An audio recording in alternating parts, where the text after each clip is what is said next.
So, sir, 3, 2, 1. Sir, you are live. You can start the session. Over to you, sir. Good afternoon to all of you. And today's topic for presentation is a very important topic, and we are going to discuss about how to manage high blood sugar levels in hospitalized patients, especially during this COVID-19 pandemic era. This will be a sort of insulin workshop, and we'll try to explain you the various algorithms for those patients who are admitted in either isolation wards or in ICUs where these COVID patients are being treated. This is my introduction. I am presently working with Max Specialty Hospital, Bathinda, as head of the Department of Diabetes and Endocrinology, and I'm also a visiting faculty for Arish Medical College, Bathinda. So the topics that will be covered in this presentation is, we'll start with hyperglycemia in critically sick patients. We'll discuss about IV insulin therapy, and also discuss high blood sugar levels in non-critically sick patients, and discuss about basal bolus insulin regime, and then we'll summarize today's presentation.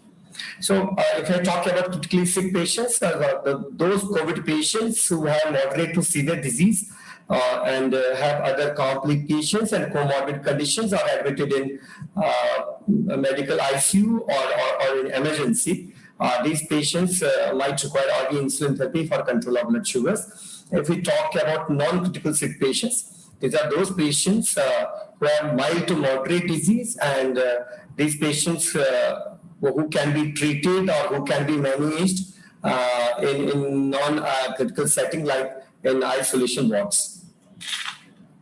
So hyperglycemia is very commonly seen in hospitalized patients, and if we do not control their blood sugars properly, it will have their effect on the outcome in the form of increased mortality, inpatient complications, length of stay in hospital, and it will increase hospital costs to the patient. This high blood sugar is not seen in all patients who have no diabetes only. It can be for the first time as the patients are admitted in hospital, and once we check for blood sugars, they might either not be knowing about previously undiagnosed diabetes, or they might be having new onset hyperglycemia. That means no history of diabetes in past. Their HbA1c is less than 5.7, and they have new onset hyperglycemia, that means high blood sugar level because of hospitalization. So this was one of the studies which was done in a European hospital, a community hospital.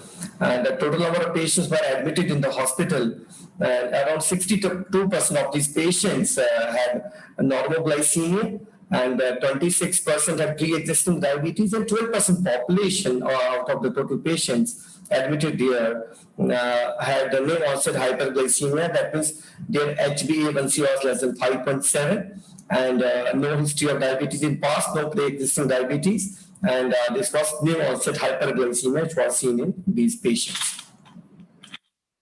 So once we admit patients with COVID-19 infection, might be moderate to severe disease, why we are not able to achieve good glycemic control in hospitalized patients? The main issues which are faced by doctors are lack of proper insulin algorithms. So we should try to have our own insulin algorithms for the type of setup what we have here. We are working. Like I'm working with a corporate setup.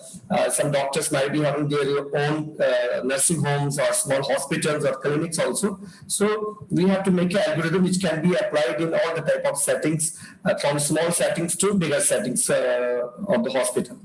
And the doctors also face risk of hypoglycemia. Once we go for intensive control of diabetes, the chances of hypoglycemia increases. Also, nurses, there is high patient load. Recently, the second wave was there of COVID patients, and there was high patient load, and it was not possible to monitor sugars on regular basis and to titrate the doses of insulin. So this was another issue.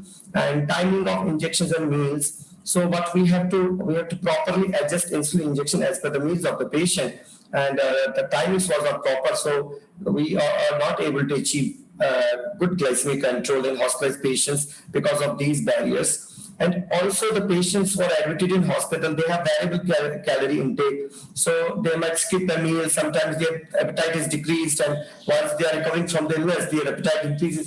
And their calorie intake has to be monitored by a proper dietitian. And once that is not done, so we'll have fluctuations in blood sugar. These are the issues, and also the issues in COVID-19 pandemic and those patients admitted in COVID-19 ICUs or medical wards, isolation wards. The exposure to the paramedics, the exposure to the doctors is also high, so might not be possible to visit these patients on a regular basis and to monitor their sugars round the clock. So why the patients have new onset hyperglycemia, or the patients who have good control of diabetes, once they are admitted in hospital, their blood sugars start going up. We know once the patient has some sort of illness, it leads to release of various stress hormones like cortisol, epinephrine, also growth hormone and other hormones. And these hormones will cause glycogenolysis at the level of liver and gluconeogenesis at the level of liver, which will increase glucose production. Also, there will be insulin resistance at the level of skeletal muscles and adipose tissue because of these hormones. So less glucose uptake by skeletal muscles and adipose tissue.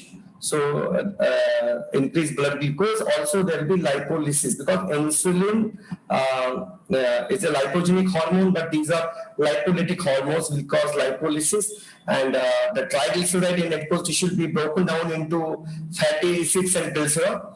And glycerol will be converted into glucose, which will increase blood sugar levels, and the fatty acids will be translocated to liver. And if the patient has very high sugars, can lead to generation of ketones. That is the pathophysiology of diabetic ketoacidosis. Once there is insulin deficiency also, and there are increased stress hormones in body because of underlying disease or illness. So what is diagnosis of in hospital hyperglycemia? So any patient who is admitted in hospital, once we check their blood sugars with a point of care glucometer, and if the blood sugar is more than 140 milligram deciliter, that patient is labeled as having in hospital hyperglycemia. So what to do in these patients? We should monitor their sugars for next 24 to 48 hours and see if the blood sugars are persistently on higher side, and persistently on higher side, we might have to start insulin in these patients. HbA1c should be advised in those patients who have in hospital hyperglycemia or those patients who have pre-existing diabetes, so that if HbA1c is more than 6.5, that means either the patient has undiagnosed diabetes or the patient if has history of diabetes is having poorly controlled diabetes. So the HbA1c is slightly on high, so it might be 8, 9, 10 or 11.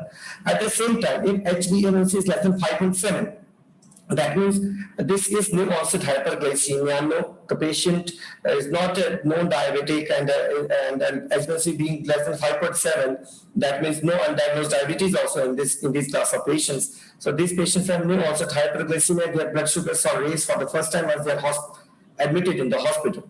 So HbA1c is very important. If it has not been done in last 2 to 3 months, so we admit those patients in hospital, always check for HbA1c. Also, those patients have pre-existing diabetes. Once we are admitting these patients in the hospital, and if HbA1c is very high, and once the patient has improved with the treatment, we are planning to discharge these patients, and this helps us in designing an optimal regime at the time of discharge. That means we should not continue the same treatment that the patient was taking at the time of admission, because his HbA1c is on higher side, and at the time of discharge, we might have to modify their treatment and so as to achieve the best possible glycemic control of HbA1c less than 7%. About the inpatient mortality, those patients are admitted in hospital. Those patients who have normal blood sugar levels once they are admitted in hospital and during hospitalization, the mortality is much less than those patients who have known diabetes or pre-existing diabetes. The mortality increases, and those patients who have no history of diabetes, their HbA1c is less than 5.7, but their blood sugars are high once they are hospitalized.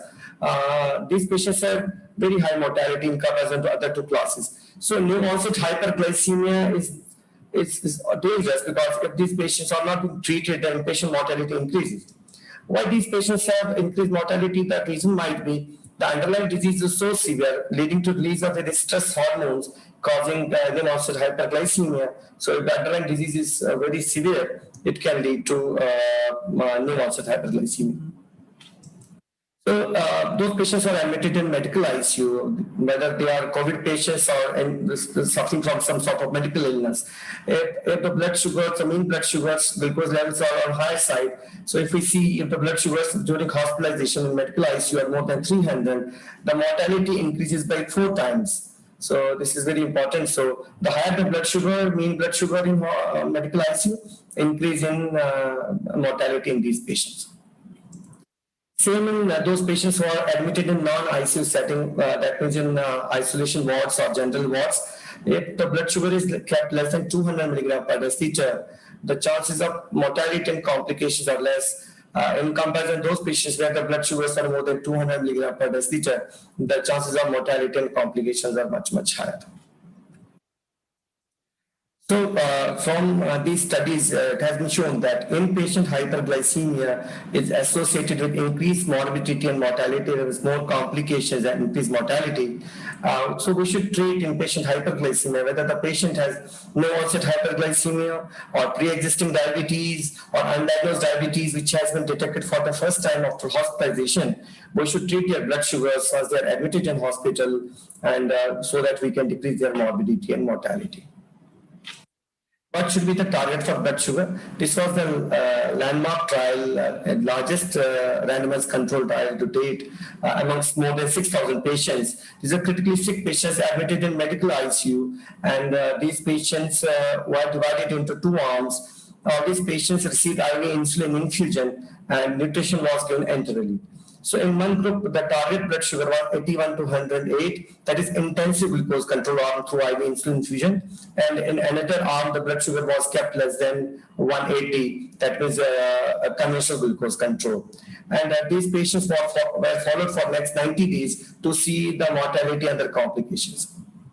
So what we saw in this study, that the mortality was much higher in those patients in which the sugar was intensively controlled in between 81 to 108. You can see the mortality here.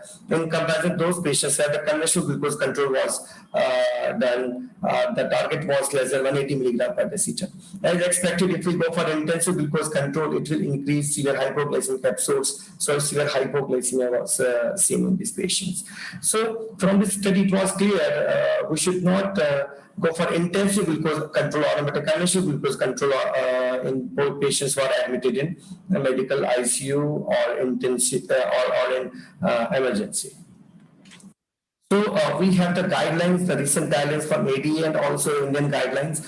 What are the targets of blood sugar control? So if patients are admitted in medical ICU and the blood sugars are going more than 180, then we should start IV insulin infusion because they are very sick patients. So IV insulin infusion will be the preferred mode of treatment for these patients. And we should target glucose range in between 140 to 180, as has been shown in this landmark nice sugar trial.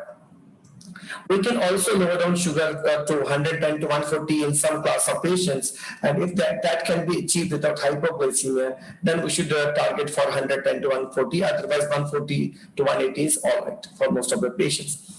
And we can keep sugar slightly on higher side in those patients who are terminally ill, like advanced malignancy patients and patients with elderly age having severe comorbidities. So we should not go for strict control. We can keep targets on higher side. So if we see the RSSDI guidelines, in ICU, the target blood sugar should be 140 to 180. And in non-ICU setting, and that is those patients who are admitted in general wards or isolation wards, if we talk about COVID-19 patients, the fasting blood sugar should be 80 to 120. Pre-meal, that is pre-breakfast, pre-lunch, pre-dinner should be less than 140. And 2 hour post-meal should be less than 180 milligram per deciliter. So if we talk about the COVID patients, so we have 2 types of patients. Those patients who are suffering from serious COVID pneumonia, like acute respiratory distress syndrome. These are sick patients having moderate to severe COVID disease. Once they are admitted in medical ICU, the target blood sugar should be 140 to 180, as has been shown in other class of admitted patients in ICU. due to some other reasons. So the same rule or the same guideline applies for these patients who are admitted in medical ICU due to severe COVID-19 infection. We should use IV insulin infusion. We should monitor blood sugar 2 hourly to start with and titrate the dose to achieve this target. Those patients having mild COVID disease or mild COVID pneumonia, these will be treated in non-ICU setting or isolation ward setting. So targets, as already shown in other patients, the fasting we have to keep in between 80 to 120, pre-meal less than 140, and 2 hour post-meal less than 180. And we should use a basal bolus insulin regime, what we are going to discuss today for these patients. And so once these patients, the patients who are terminally sick or who are sick because of severe COVID pneumonia, once they are shifted from medical ICU to non-ICU setting, then we should shift these patients on subcut basal bolus insulin, and we'll also discuss that also, how to shift on basal bolus insulin. We should avoid sliding scale insulin in hospitalized patients.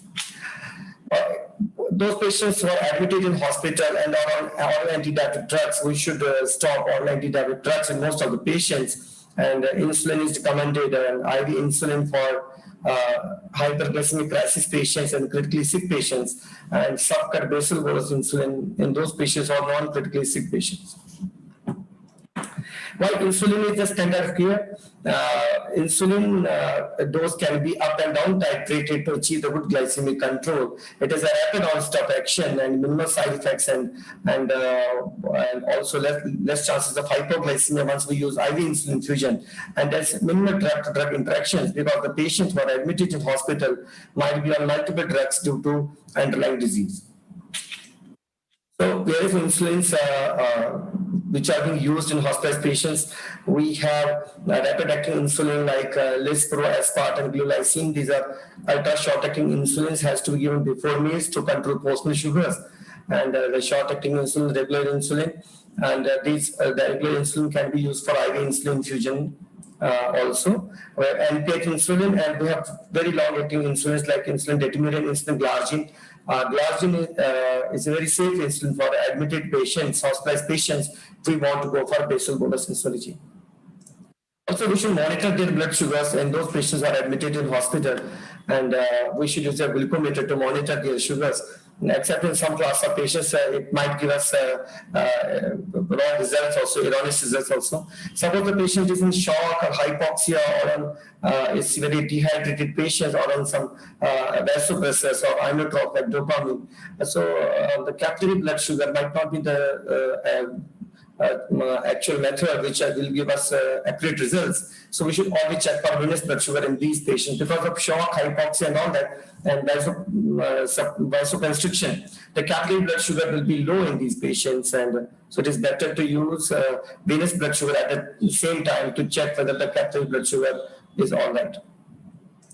So in patients who are on IV insulin infusion, we have to monitor blood sugars to start with 1 hourly or 2 hourly. Then once the blood sugars are stable, we can monitor after every 4 hours. So in patients who are admitted in general wards or isolation wards, we have to check sugar if the patient is taking proper meals, before meals, and at that time, and those patients who are NPO taking nothing per orally or nothing by mouth, then we have to check blood sugar 4 to 6 hourly. If we are using regular insulin, 6 hourly. If we are using ultra short acting analog like Lispro, glulisine, and Aspart, 4 hourly, we should monitor blood sugars to titrate the doses of insulin.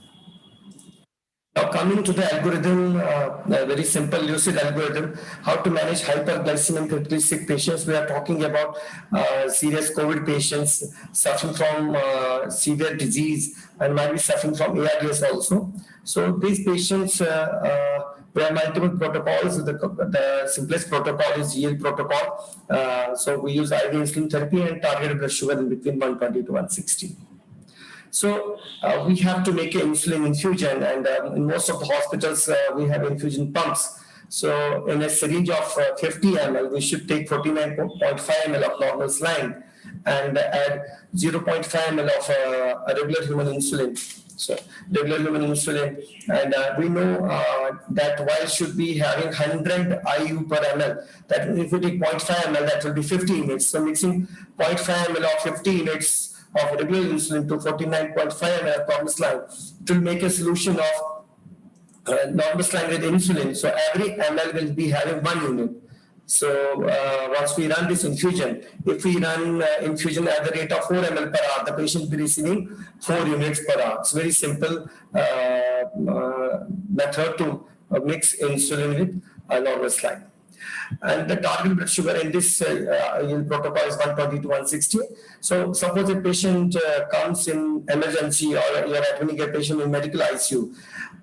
So what we should do, we should see the blood sugar at the time of admission. If it is 325, there's a formula, we should divide that by 100, that is 3.25 unit. And we can round up to 3.5 unit, give first IV bolus of that 3.5 units bolus, so as to have immediate effect of rapid acting insulin or regular insulin. Then we can start infusion at 3.5 unit per hour. And at the same time, we should monitor blood sugar 1 hourly and or 2 hourly, to start with 1 hourly, 2 hourly, and titrate the dose of insulin infusion so as to achieve the glycemic control of 120 to 160 milligram per deciliter. So simple, whatever the blood sugar the patient is having at the time of admission, if it is 500 divided by 100, the 500 give IV bolus, then start infusion at the rate of 5 ml per hour, then monitor blood sugar and titrate the dose and keep the blood sugar in between 120 to 160 milligram per deciliter.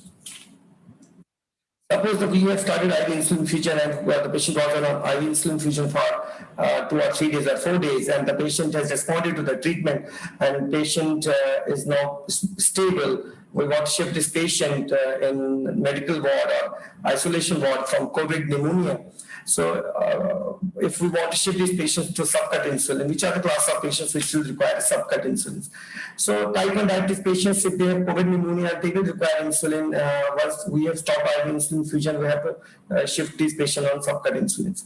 Type 2 diabetes patients were already on insulins, and we know good number of patients type 2 diabetes, and they will be on steroids also, and they require high doses of insulin for control of blood sugars. And these patients are requiring more than 2 units per hour of IV insulin infusion. That means these patients should be shifted on subcut insulins. And but we say once these patients are sick, the COVID-19 patients, they are really sick and serious COVID pneumonia, and they will require high doses of steroids. Because of high doses of steroids, these patients, most of these patients will require subcut insulins, and basal bolus will be the appropriate regime after once we have controlled their blood sugar. So the IV insulin infusion, and these patients have become stable. The IV insulin infusion is half-life for 5 minutes. So if we stop IV insulin and later on shift on to subcut insulin, so stopping IV insulin and once we give a subcut insulin slightly after stopping IV insulin, it will take some time for subcut insulin to act. So there will be a phase of rebound hyperglycemia. So it is better to overlap subcut insulin. If we want to use subcut insulin like rapid acting insulin or regular insulin, use 1 to 2 hours before stopping IV insulin, and long acting insulin like glargine 2 to 3 hours prior to discontinuation of the IV insulin therapy. So to summarize what we have discussed about critically sick patients with IV insulin infusion, high blood sugar is commonly seen in critically sick patients, especially in COVID-19 patients who are on very high doses of steroids, and high sugars we know will have adverse outcomes, including mortality, and we know about the risk of mucormycosis. Commonly, the women has been talking about black fungus. Basically, that's mucormycosis. So those patients, diabetes, already immunocompromised because of COVID-19 infection or serious COVID-19 infection, pneumonia, and high dose of steroids. If the sugars are high, the chances of acquiring mucormycosis or developing mucormycosis is very high. It's a very fatal disease. The chance of mortality is 50 to 80% in patients who develop mucormycosis. If we use proper IV insulin regime and control blood sugars properly and keep in the target, we can decrease mortality and morbidity in those patients admitted in medical ICU. And we should have good control. That means conventional control of 140 to 180, but not intensive control, as has been shown for intensive control will increase mortality in these patients. So we should target good blood sugar control of 140 to 180. And IV insulin infusion should be used in sick patients because these patients will be either having some shock or be on vasopressors and multiple drugs also. So So this is better to use IV insulin infusion because it can be up and down titrated, and we can achieve the best possible glycemic control in serious patients like serious COVID pneumonia. Now, coming to those patients who are admitted in non-ICU setting or non-critical patients, that means admitted in isolation wards or general medical patients admitted in general wards. So we have been using sliding scale short-acting insulin for decades now, and still it is being practiced in most of the hospitals and most of our colleague physicians. And I was also using in earlier days, but we know now the evidence is that the sliding scale is an obsolete insulin regime, should not be used for hospitalized patients. And we should use basal bolus insulin therapy. The bolus means the bolus insulin, the short-acting insulin has to be given before meals, and a basal insulin to control fasting blood sugar levels. So this is sliding scale insulin. Let me show you what are the problems with sliding scale insulin. So we provide a chart in which on one side there are blood sugar readings, and on the other side how many insulins have to be injected. If the patient is on regular insulin, we have to check blood sugar after every 6 hourly. And as per the blood sugar, we have to inject insulin. So this is a reactive approach. So let us take one example. In a patient, if at breakfast blood sugar is 108, and you can see on the right side of sliding scale, so no sugar, no insulin has to be added because of 108 blood sugar. So as the patient takes breakfast, we are not calculating for breakfast any insulin. So pre-lunch the blood sugars will go high, it will be 252, and as per the sliding scale chart, we have to inject 4 units. Pre-dinner sugars are 108, and no insulin will be given pre-dinner. Again, the bedtime the sugars will go high. Because of high sugars, we have to use correctional dose. And as per this 297, the patient will be given 6 units of regular insulin. And that will happen because of this insulin, the patient will have hypoglycemia during late night hours. So this is another issue about the sliding scale insulin. You can see the glycemic variability, blood sugars going up and down and up and down, and also patient having hypoglycemia. So this is, we are creating a roller coaster pattern effect of insulin. So injecting insulin, the sugars going down, not injecting insulin, the sugars going up, so up and down and up and down. So if we want to see that the blood sugars within the target range, let us keep the target range in between 120 to 180. We can see blood sugars are going up and down about the target range. Only the blood sugars within timing range or not, or very much less. So most of the sugars are above the target range, that is time above range and time below range, and time in range the blood sugars are least. So we are creating a glycemic variability in these patients. So why still this sliding scale is being used? It's very easy to use, convenient, simple, can be initiated easily by the nursing staff or by the junior doctors on duty, but it's not evidence-based approach, reactive approach, creates a roller coaster pattern and not individualized. That means same scale is being used for a patient who is thin lean and whose insulin resistance is less, in comparison to a patient who is obese patient will have more insulin resistance, less insulin sensitivity. So sliding scale depends on the inaccurate assumption that insulin sensitivity is uniform among all patients. It is not possible. Same sliding scale being implemented for all the type of patients, whether the patient is obese or thin lean, it is not an accurate method.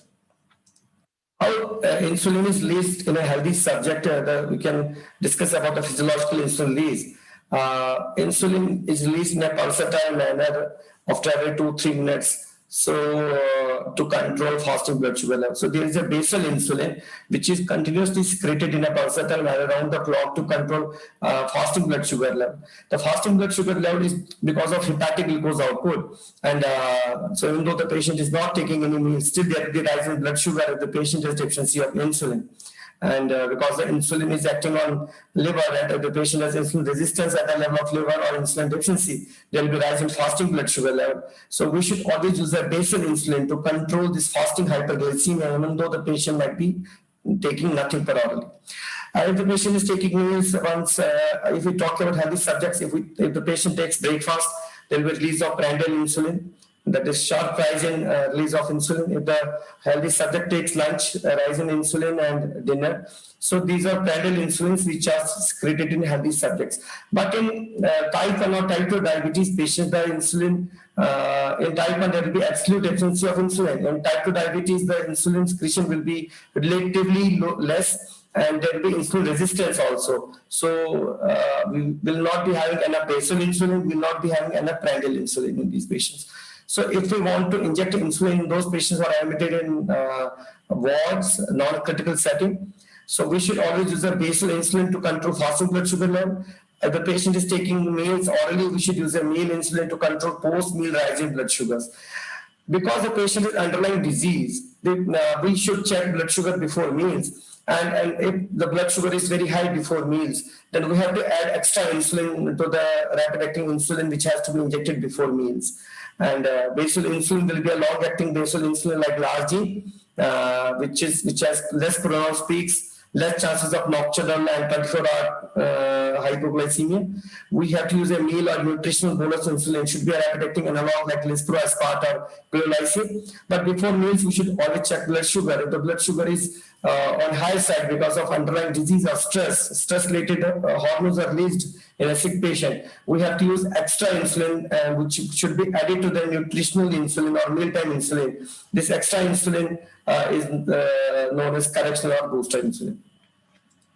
So how to calculate basal bolus insulin? It's very simple. We should first calculate the total daily dose the patient requires. And on an average, the patient will require, most of the patients or diabetes patients are overweight. As we are talking about type 2 diabetes. So this will require 0.5 unit per kg body weight.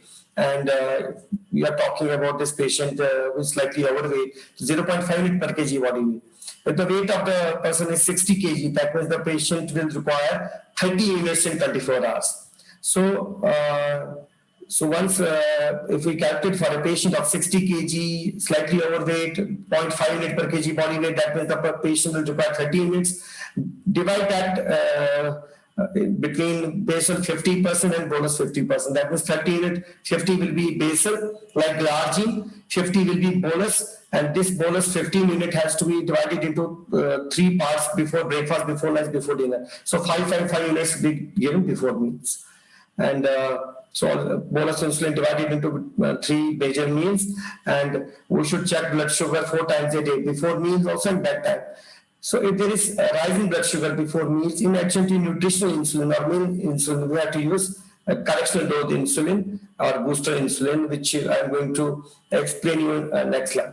Another way is you can have a correctional insulin protocol. So those patients who are thinly, they are insulin sensitive, the normal weight patients, the usual insulin dose, and the insulin resistant patients. Those patients who are on steroids or obese patients, they will require higher doses of correctional dose insulin.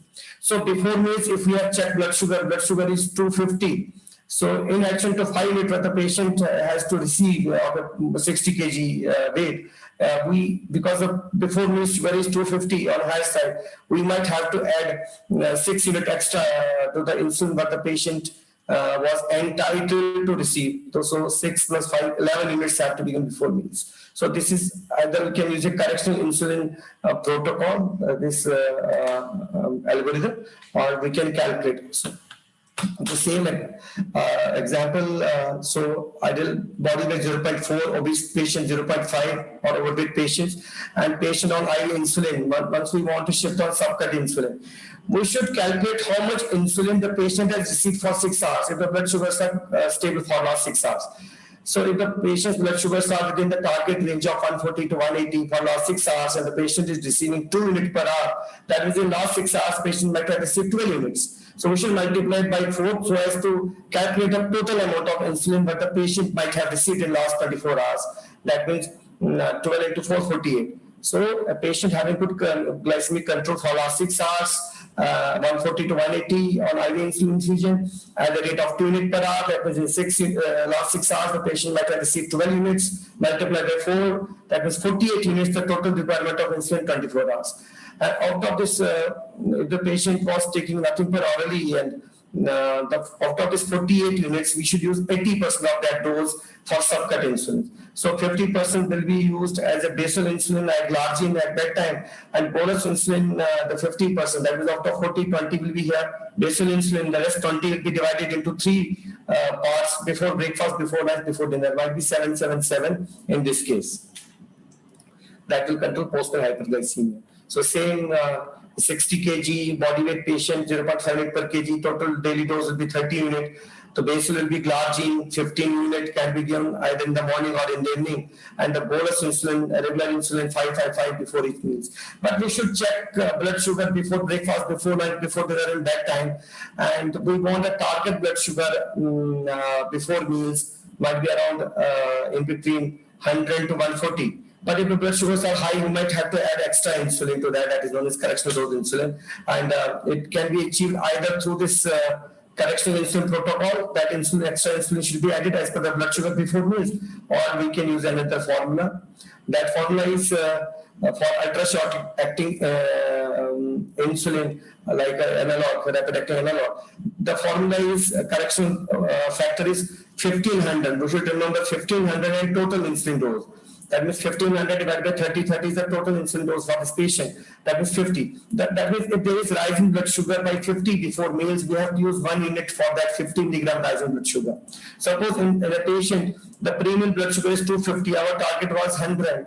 So the rise in blood sugar is by 150 milligram. For 50 unit, we will require 1 unit. So for 150 rise in blood sugar before meal, the correctional bonus is 3 units. So patient will receive 5 units for the meals what the patient is taking, and 3 units for correctional dose because the patient has high blood sugar before meals. Our target was 100, it is 250. So extra rise in blood sugar by 150, we have to add 3 units to that 5 units. So total 8 units the patient will require before meals. If the patient is taking nothing per orally, then we can use only this correctional dose insulin, and this is for extra blood sugar, and we should not use this prandial insulin or meal insulin. For CKD patients, the target for blood sugar is slightly flexible, and pre-dialysis patients, you can keep fasting blood sugar in between 100 to 140, and 2 hour post-meal less than 180. For dialysis patients, up to 140 fasting and post-meal less than 200, and HbA1c in these patients can be more flexible, and might be 7.5 to 8 for dialysis patients. The target HbA1c and less than 7.5 for pre-dialysis patients. So what are the problems with the sliding scale insulin? If we see, this is the sliding scale insulin regime in green, and this is insulin glargine and glulysin, basal bolus insulin. The composite of post-operative complications in hospitalized patients is much higher with sliding scale than with basal bolus insulin.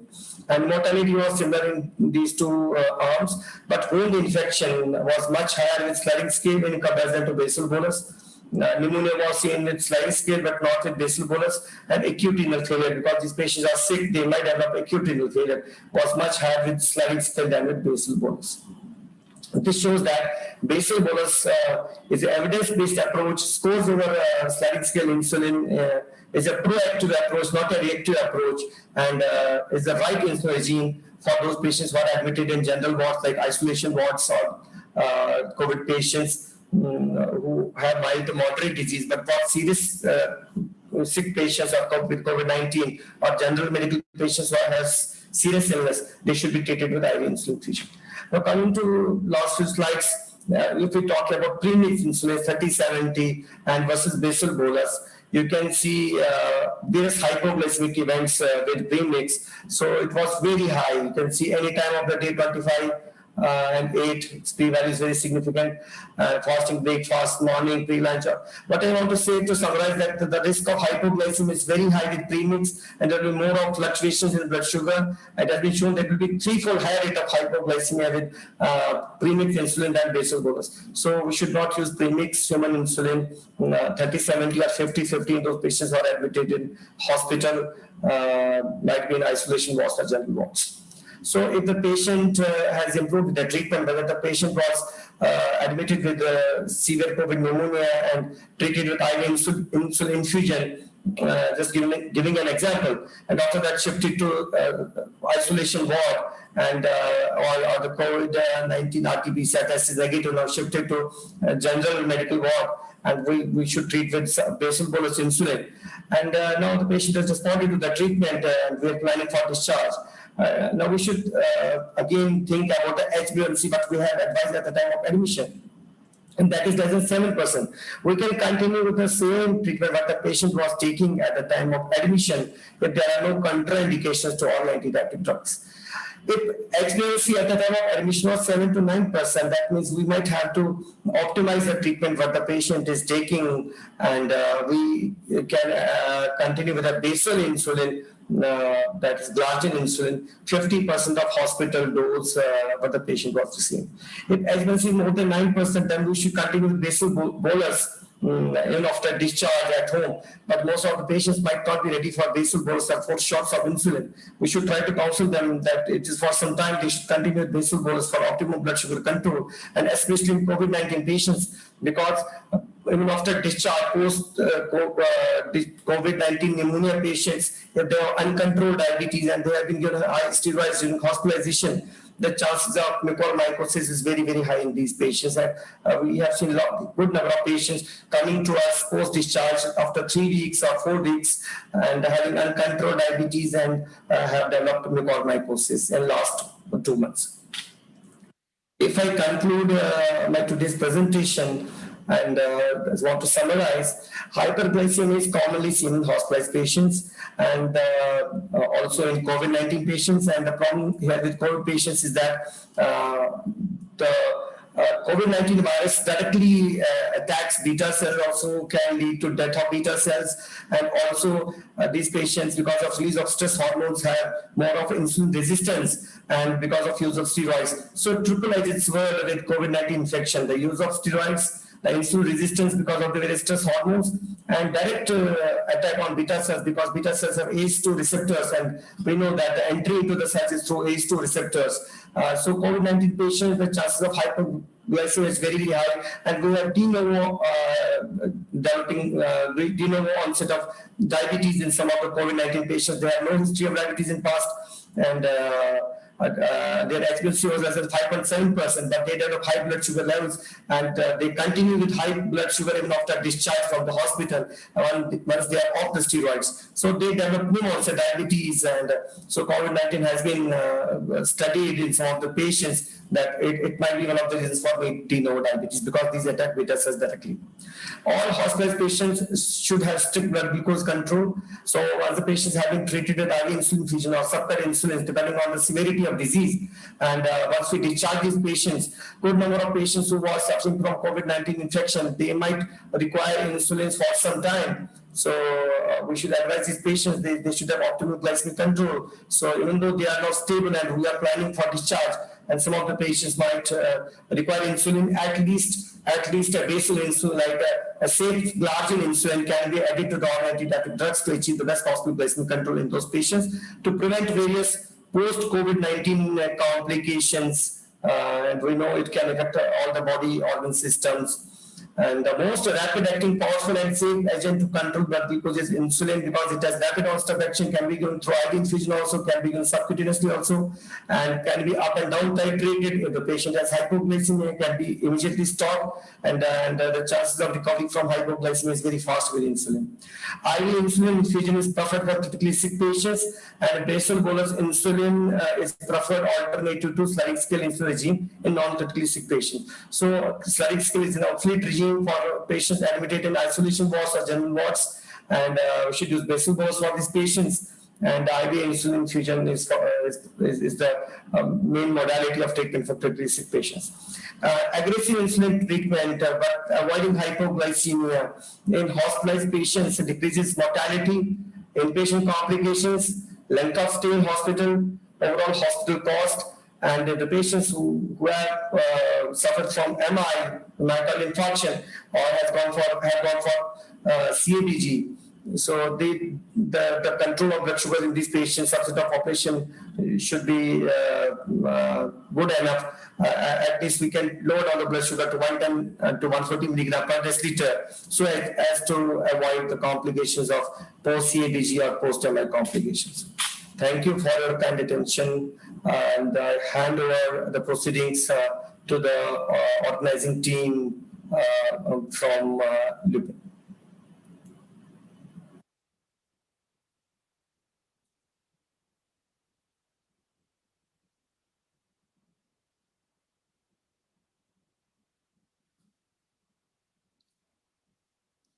Are there any questions, ma'am, from the audience? Are there any questions in the chat box? Oh.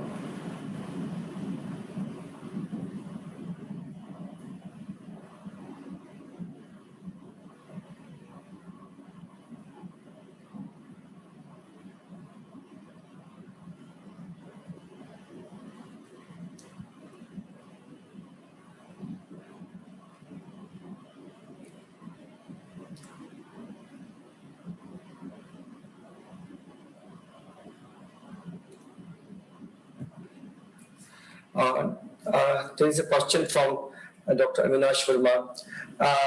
Is there chances of insulin resistance in diabetic patients suffering from COVID? Yes. I have already told in one of my slides that COVID-19 virus directly attacks beta cells, and at the same time, there are release of stress hormones, and these patients, the moderate to severe disease patients might require steroids also, and because of the use of steroids, because of release of the stress hormones, and these patients have been shown they develop insulin resistance, and we have to use high doses of insulin in this class of patients. Another very important question from Dr. Amish, doctor, how to manage steroid-induced high glucose level. So if we are using oral steroids like visolone, methylprednisolone after breakfast, so what the peak of steroids will be that post lunch and pre-dinner sugars will be high. So post lunch, pre-dinner sugars will be high. We can use NPH insulin in the morning because it has a duration of action for 12 hours, or we can use ultra short acting insulin before lunch so as to control post lunch blood sugar and one insulin shot before dinner. The best way is we can use NPH insulin with the oral steroids in the morning hours, or another option is to use a regular insulin before lunch, which can act for 6 to 8 hours and can control post-lunch rising blood sugar and pre-dinner rising blood sugar, which we see in those patients who receive oral steroids. Now coming to IV steroids, these patients are on methylprednisolone. We are talking about COVID-19 infection. There will be 24-hour rise in blood sugar, so it is better to use basal bolus insulin in these class of patients if these patients are on IV steroids. And those patients are oral steroids. If we are not able to manage with NPH insulin in the morning or a short-acting insulin before lunch, then we can use a basal bolus insulin regime in this class of patients. There's another question from Dr. Dhruv. Any connection of COVID vaccination with insulin use? Yeah, but we have seen after COVID vaccination, and for the patients, there will be fluctuations in blood sugar for 48 to 72 hours. So we tell these patients once they go for vaccination to have good control of blood sugars, and once they go for vaccination and post-vaccination, we have seen rising blood sugar and fluctuations in blood sugar. We tell them to monitor their blood sugars, and if these patients develop very high blood sugars, and to tell them if they are type 1 diabetes to check for urine ketones and to consult doctor as early as possible. If the sugar, they are not able to manage their sugars properly post-COVID vaccination. But very few number of patients, but we have seen those patients who had uncontrolled diabetes and have gone for vaccination. So it is better to have good glycemic control than to go for vaccination. But at the same time, we should not delay vaccination, and we might require up titration or modification of insulin doses in these patients. I think I have taken most of the questions. Yes. So now, if sir, we will wait for 1 or 2 minutes more, sir, if any other question comes. Okay, no issues. So just to revise today's topic, that once we manage hospitalized patients, whether these are suffering from COVID-19 infection or they are suffering from some other medical illness, so the protocol is same. IV insulin infusion for those patients who are admitted in medical ICUs or emergencies or critically sick, and we can use subcut basal bolus insulin in those patients who are admitted in general wards or isolation wards. But in COVID scenario, I have already discussed that. The problem is that we have to use steroids in patients who are suffering from moderate to severe disease. And it leads to uncontrolled blood sugars, and also COVID virus itself has been shown that it leads to dysfunction of beta cells. And because of underlying disease also, and there will be release of various stress hormones, as already discussed in my earlier slides, that stress hormones will lead to hyperglycemia, and the chances of developing ketoacidosis is also high. So if the patient either type 1 diabetic or long-standing type 2 diabetes or uncontrolled diabetes, very high blood sugars, and are not controlling these sugars properly, and these patients are immunocompromised, and post-COVID they will also become immunocompromised, the chances of developing mucormycosis is very, very high. So in this era of COVID pandemic, and we should try to have good glycemic control, and those patients who have not contracted any COVID infection, but all the studies have shown that those patients who have uncontrolled diabetes, if they contract COVID-19 infection, the chances of morbidity and mortality is high. The chances of these patients getting hospitalized is high, and these patients require ICU care, and these patients might require ventilator support also, and mortality is very high. So if it's talking about diabetes with comorbid hypertension, with CAD patients, these patients, we should try to have the best possible glycemic control so as to avoid all complications of COVID-19. And if they have good glycemic control, the chances of developing moderate to severe COVID disease is very less. They might develop mild COVID infection. And these patients should go for vaccination as early as possible. There's a question from Deep Singh. What a diabetic should know about adherence to medications during COVID-19? Okay, if the patient is on oral anti-diabetic drugs and has good glycemic control and has mild COVID disease, he or she can continue with the same treatment. But the patients with moderate to severe disease, we advise these patients, if these patients are on SGLT2 inhibitor, because it can cause intravascular volume depletion, dehydration, and these patients can develop euglycemic ketoacidosis. So we tell these patients to stop SGLT2 inhibitor and to start insulins. And if these patients require steroids, so insulins will be the best possible choice in these class of patients. And also, passing through this COVID-19 pandemic, already discussed, the best blood sugar control patients, the outcome after hospitalization is much better in these patients if they contract COVID-19 infection. And whether uncontrolled diabetes patients, the chances of contracting COVID-19 infection is much higher or not, we do not know, we do not have proper data about that. But the risk of severe disease, the risk of hospitalization, the risk of severe COVID pneumonia, the risk of needing ventilator support, and the mortality is high in these patients if they do not have good glycemic control. So we should tell them to adhere to the treatment medications and should prevent severe COVID disease. And if they contract, and so the most important thing is that we should still follow COVID appropriate behavior, because we know even after vaccination, the vaccination efficacy is up to the tune of 70 to 80%, still 20 to 30% might contract COVID infection. And if they have diabetes and comorbid conditions, even though they are not for vaccination, so some selected group of patients, still they will have issues with the COVID-19 infection. So we should still follow the COVID appropriate behavior till this pandemic is over. This is must for all of us, and very very important for diabetic patients who might be having other comorbid conditions.